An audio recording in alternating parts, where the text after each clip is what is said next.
Di dalam kehidupan, terkadang kita membutuhkan seseorang untuk diikuti, untuk dicontoh. Tatkala kita mengikuti seseorang atau sosok yang bukan sempurna, maka otomatis apa yang kita akan lakukan, yang kita terapkan, itu pun tidak akan sempurna.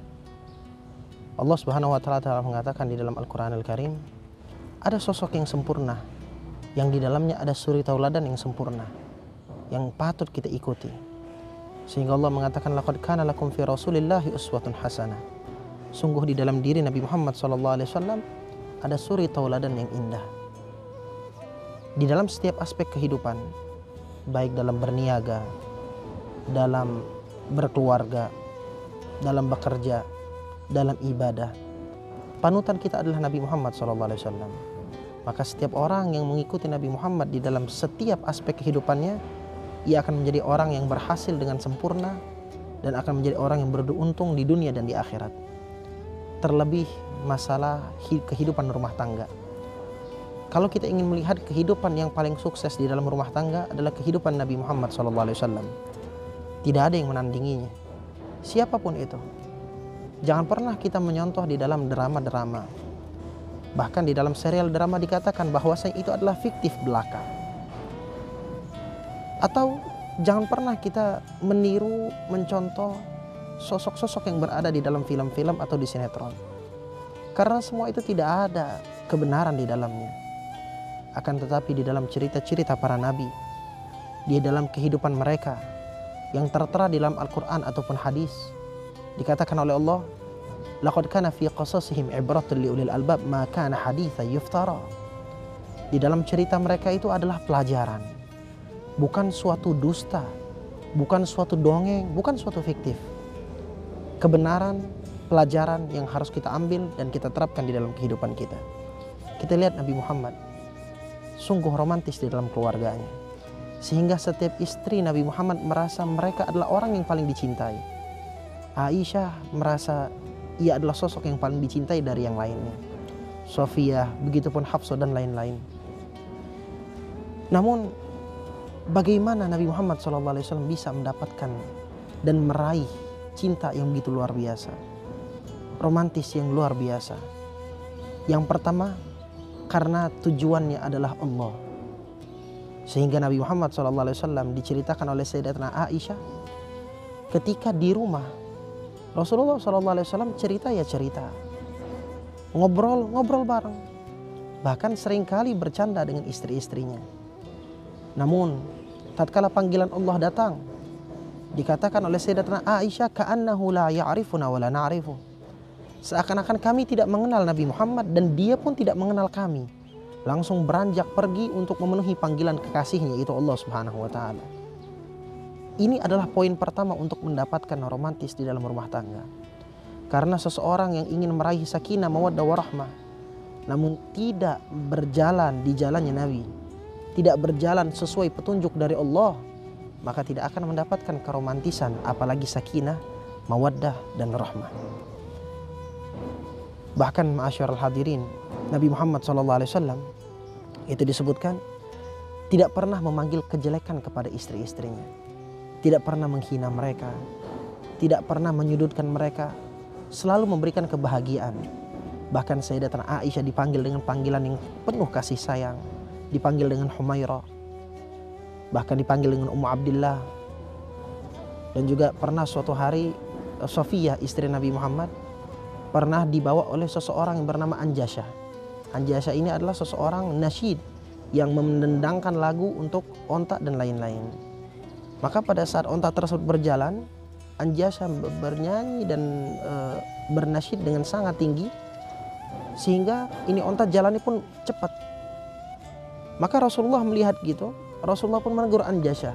Kata Rasulullah SAW, ruwaidak ya Anjasyah, santai jalannya wahai Anjasyah, karena engkau membawa bidadari atau engkau membawa gelas yang mudah pecah. Nabi Muhammad SAW mengumpamakan istrinya dengan sesuatu yang sangat indah. Bahkan suatu hari Sofiyah pernah di dalam suatu perjalanan ketinggalan, ketinggalan rombongan karena ia menunggangi seekor onta yang sangat lamban. Ketika itu Nabi Muhammad mencari, dan menghampiri Sofia, dan ternyata Sofia pada saat itu sedang menangis.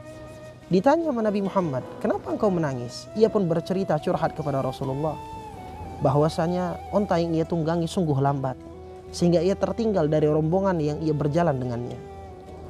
Ia pun menangis terseduh-seduh. Apa yang dilakukan Nabi Muhammad? Nabi Muhammad menenangkannya dan mengusap air matanya. Dan juga ma'asyarul hadirin, di dalam suatu cerita juga, pernah suatu hari Nabi Muhammad SAW saking romantis dengan para istrinya. Pernah Sayyidatuna Aisyah dalam keadaan haid, menstruasi. Seorang perempuan yang sedang menstruasi biasanya memiliki perasaan yang bermacam-macam, berwarna-warna. Terkadang sumpah, terkadang galau, terkadang bahagia. Karena ini tabiat yang Allah ciptakan di dalam hati mereka tatkala menstruasi. Namun subhanallah, kita lihat Nabi Muhammad menenangkan istrinya. Aisyah yang sedang haid didatangi oleh Rasulullah SAW. Ketika didatangin, Nabi pun tidur di pangkuan Sayyidatuna Aisyah. Dan Aisyah juga sama, memainkan rambut-rambutnya Nabi Muhammad SAW dengan manja. Siapa yang bisa kita tiru? Kalau misalnya kita ingin meniru sinetron dan lain-lain, semua itu adalah cuma drama, cuma skenario yang mereka buat. Apalagi kalau kita ingin meniru sosok-sosok yang berada di media sosial, semuanya bisa dikatakan dusta. Karena tujuan mereka bukan karena Allah. Namun Nabi Muhammad SAW ini adalah cerita yang fakta. Dan inilah yang bisa kita tiru. Masyarul hadirin yang dimuliakan Allah Subhanahu wa taala. Nabi Muhammad SAW sangat mencintai istri-istrinya, sangat menyayangi mereka. Pernah suatu hari Nabi Muhammad SAW menyebutkan tentang cintanya kepada Sayyidatuna Khadijah Al-Kubra. Kata Rasulullah SAW, inni ruziktu hubbah. Aku dianugerahkan oleh Allah cinta kepada Khadijah. Sehingga tatkala Aisyah cemburu dengan Rasulullah SAW karena seringkali memuji Khadijah istri tercintai Nabi Muhammad SAW. Maka kata Sayyidatuna Aisyah, mazil tatadhkurha, engkau masih aja nyebutin dia ya Rasulullah. Laqad kanat ajuzan, laqad abdalakallahu khairan minha. Engkau telah diberikan oleh Allah Subhanahu wa taala yang lebih baik daripada sosok yang tua itu. Apa kata Nabi Muhammad? Tidak ada yang bisa menggantikan sosok Khadijah di dalam hatiku. Subhanallah. Sangat mengagumkan, sangat menakjubkan apa yang dikatakan oleh Rasulullah sallallahu alaihi wasallam. Dan juga lihat masyarul hadirin, bahkan di rumah tangga sekalipun, tatkala di rumah, Nabi Muhammad mewasiati para istri dan juga para suami. Itu Sayyidatuna Aisyah ditanya sama seseorang, bagaimana Rasulullah SAW kalau di rumah? Itu dikatakan Nabi Muhammad kalau di rumah bercanda nggak tegang, nggak keras, nggak kaku. Seringkali bercanda dengan bercanda sesuatu yang kalau bisa dikatakan oleh kita tuh bercanda yang receh. Namun yang penting kebahagiaan yang diraih, kebahagiaan dari istri, kebahagiaan dari Nabi Muhammad, kebahagiaan keluarga yang mereka dapatkan. Dan juga pernah suatu hari ditanya Sayyidatuna Aisyah, bagaimana Nabi Muhammad kalau misalnya masuk ke rumah? Maka kata beliau, Rasulullah kalau mau masuk ke rumah pasti bersiwak terlebih dahulu, menunjukkan beliau ingin mendatangi, menghampiri istri-istrinya dalam keadaan yang paling indah, dalam keadaan yang baik, dalam keadaan yang wangi, dalam keadaan yang membahagiakan, membuat istrinya tersenyum. Sehingga ini patut kita contoh, bagaimana kita pada saat masuk ke rumah untuk menemui istri kita, untuk bertemu dengan keluarga kita. Banyak di antara kita kalau misalnya keluar rumah untuk kerja, memakai pakaian yang indah, pakaian yang rapi, wewangian yang sangat mahal. Namun tatkala balik menemui istrinya, ia pun dengan baunya, dengan pakaian yang tidak senonoh, terkadang yang tidak rapi, mulutnya bau. Sehingga istri pun tatkala menjamu atau mendatangi, menyambut suaminya dengan rasa tidak semangat. Ini kepada suami. Begitupun nasihat Rasulullah kepada seorang istri. Kata Nabi Muhammad, wahai kalian laki-laki, kalau misalnya kalian pulang dari suatu pekerjaan atau pulang dari manapun malam hari, maka berikanlah suatu waktu jangka atau jarak agar istri kalian bisa bersiap-siap, bersisir, memperindah dirinya, berwangi-wangian. Dan ini suatu nasihat kepada istri. Untuk apa? Untuk menyambut suaminya dengan rasa bahagia. tatkala dua orang ini, suami tahu hak kepada istrinya, istri pun tahu hak kepada suaminya, tidak ada yang namanya pernikahan yang tidak bahagia. Nggak ada yang namanya pernikahan seumur jagung. Karena apa? Setiap satu dengan yang lainnya menunaikan hak masing-masing. Memprioritaskan hak suaminya, dan seorang suami memprioritaskan hak istrinya. Dari sini akan timbul kebahagiaan, cinta. Bahkan suami yang balik dengan rasa lelah dari pagi sampai sore ngeliat istri dengan kayak gitu, dia bahagia. Seorang istri pun sama, tatkala menyambut suaminya dengan rasa wangi, dengan senyumnya, dengan bahagia, mereka pun akan bahagia. Inilah akan menimbulkan yang namanya sakinah, mawaddah, warahmah. Dan tidak jarang Nabi Muhammad terkadang mencari tahu pagi hari, keliling kepada rumah-rumah istrinya, yang pertama, yang kedua, ketiga. Untuk apa? Untuk mencari kabar, nanya bagaimana kabarnya, bagaimana, apa yang kurang, apa kesehariannya, apakah ada yang mau dibantu, ditanya sama Nabi Muhammad SAW. Dan juga terkadang di malam hari setelah Nabi Muhammad sholat malam, Nabi Muhammad mengelilingi rumah istri-istrinya untuk menanya, yatafaqqad ahwaluhunna, mencari tahu kabar istri-istrinya.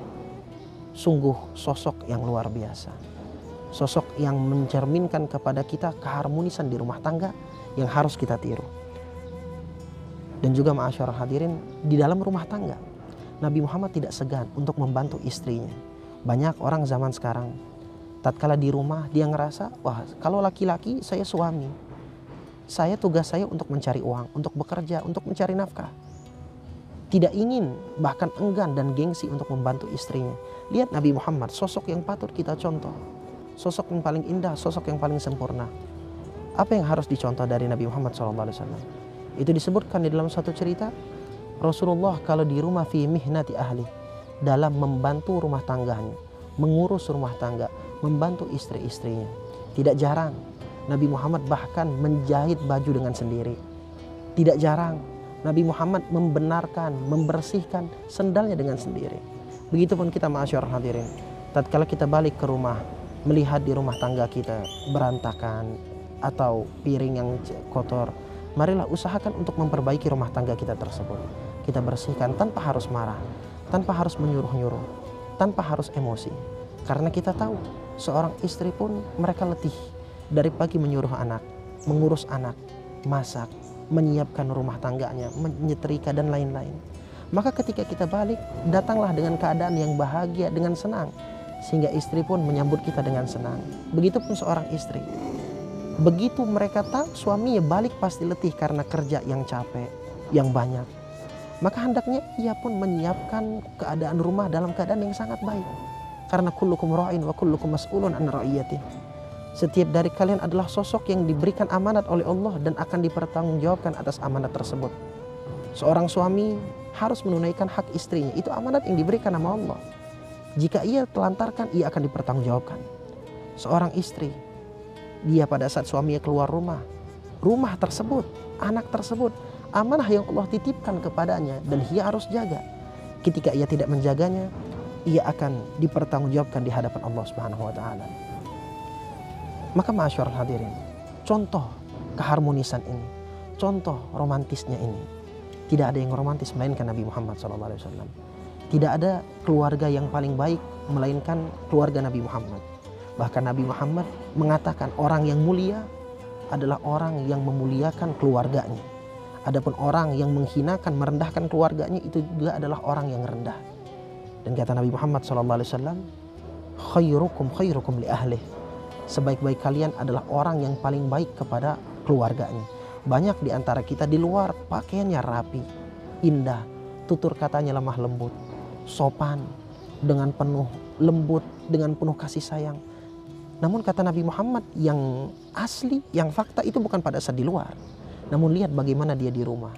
Mungkin banyak orang pada saat di luar, ia bisa melaksanakan sholat sunnah 2 rakaat, sholat duha. Ia tampilkan dengan diri yang paling indah. Ia ingin menampilkan bahwa saya adalah orang yang baik. Namun hakikatnya orang yang paling baik tatkala ia bisa melakukan itu semua dan bertutur kata dengan lemah lembut tatkala bersama keluarganya. Inilah yang harus kita contoh. Pernah suatu hari ma'asyarul hadirin, Nabi Muhammad SAW berjalan dengan Sofiyah. Pada saat itu Sofiyah kita tahu Sofia adalah sosok istri Nabi Muhammad yang agak sedikit pendek. Ketika ingin menaiki seekor onta, sebagaimana kita ketahui onta itu tinggi. Ketika ingin menaiki onta harus ada pijakan. Kebetulan pijakan gak ada.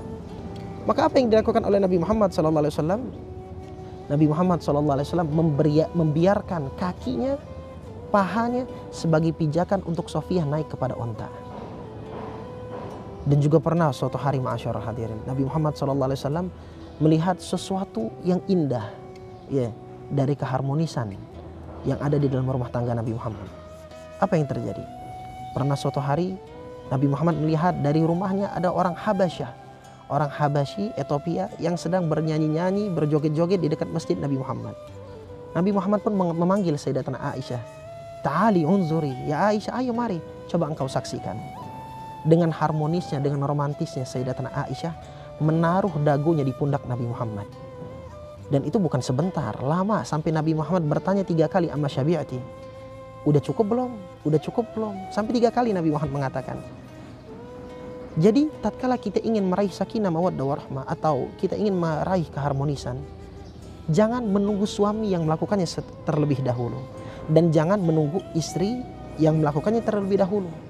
Innallaha la yughayyiru ma biqaumin hatta yughayyiru ma bi anfusihim. Allah nggak bakal merubah suatu kaum kecuali tatkala ia yang mau merubah dirinya sendiri. Sebagaimana sering kita ngelihat di dalam media sosial, ada suatu perumpamaan yang indah. Apa itu? Yang namanya suami istri itu dibagaikan atau diumpamakan seperti segitiga. Sudut yang paling atas adalah Allah, sudut kanan dan kiri adalah suami dan istri. Ketika yang kanan doang yang naik, yaitu suami kepada Allah, maka ia tidak akan mendapatkan keharmonisan, gak bakal mendapatkan kedekatan antara suami dan istri. Tatkala istri doang yang naik, suaminya pun dia diamkan, gak bakal mendapatkan kebahagiaan. Namun tatkala seseorang, suami dan istri naik bareng-bareng menuju ke atas, yaitu menuju Allah, maka dari bawah yang renggang naik ke atas menjadi sesuatu yang rapat, sesuatu yang harmonis, sesuatu yang dekat. Sebagaimana kata Nabi Muhammad SAW, pahala yang paling besar diantaranya adalah tatkala seseorang suami membangunkan istrinya untuk sholat malam. Menunjukkan apa? Kita kalau misalnya ingin meraih keharmonisan, sakinah mawaddah warahmah, harus bersama-sama melangkah naik kepada Allah Subhanahu wa taala. Dengan inilah Allah akan menjadikan liyaskuna ilaiha, akan menjadikan ketenangan dalam rumah tangga, cinta dalam rumah tangga, harmonis dalam rumah tangga. Maka jangan tiru yang lain. Tirulah baginda Nabi Muhammad sallallahu alaihi wa alihi wasallam.